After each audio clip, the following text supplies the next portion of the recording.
Assalamualaikum warahmatullahi wabarakatuh. Hari ini kita akan mempelajari mengenai takhrij hadis. Sebelumnya, perkenalkan terlebih dahulu, saya Rika Dunur Hasanah, kelas Ekonomi Syariah F. Takhrij hadis. Di dalam takhrij hadis, kita akan membahas 4 poin penting. Yang pertama, urgensi. Yang kedua, perkembangan. Yang ketiga, metode. Yang keempat, prinsip. Dan yang terakhir, manfaat. Selanjutnya memasuki poin pertama, yaitu urgensi takhrij hadis. Yang pertama adalah kedudukan hadis. Seperti yang telah kita ketahui bersama bahwa kedudukan hadis di dalam Islam adalah sebagai sumber hukum yang kedua setelah Al-Quran. Yang kedua adalah sanad. Sanad merupakan mata rantai atau silsilah keguruan. Selanjutnya, matan. Matan adalah isi kandungan yang terdapat di dalam hadis tersebut. Selanjutnya adalah kriteria. Kriteria di sini adalah kriteria kesohihan hadis tersebut. Yang pertama adalah ketersambungan sanad. Yang kedua, perawinya bersifat adil dan dzabit. Yang ketiga, tidak ada syadz dan ilah. Selanjutnya, perkembangan. Sebelumnya kita wajib mengetahui apa itu takhrij hadis. Takhrij berasal dari kata khoroja yang berarti keluar, yaitu lawan kata dari dukhul atau masuk. Sedangkan secara etimologis, takhrij berarti mengeluarkan.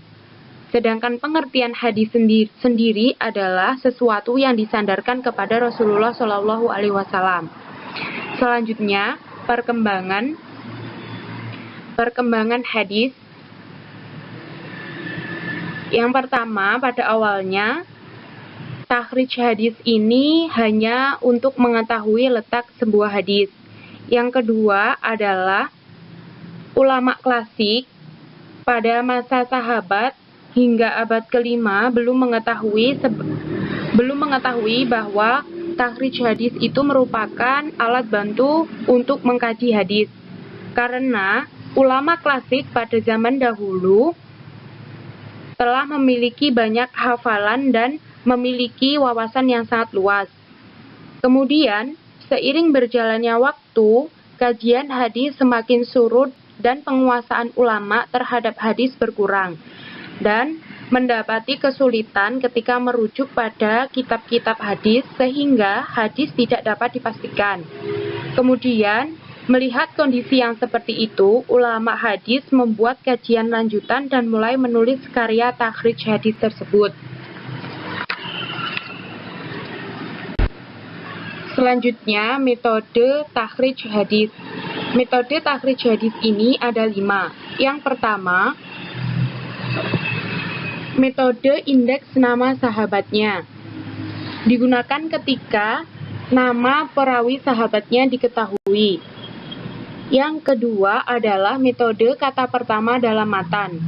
Digunakan ketika mengetahui ungkapan awal dari matan hadis. Yang ketiga, metode indeks kata, yang digunakan dengan mencari kata-kata yang menjadi kata kunci yang menjadi indeks hadis. Yang keempat, metode tematis hadis. Digunakan oleh orang yang memiliki cita rasa ilmiah yang memungkinkan menentukan tema untuk hadis yang dikaji. Yang kelima, metode penelusuran berdasarkan kondisi matan dan sanad.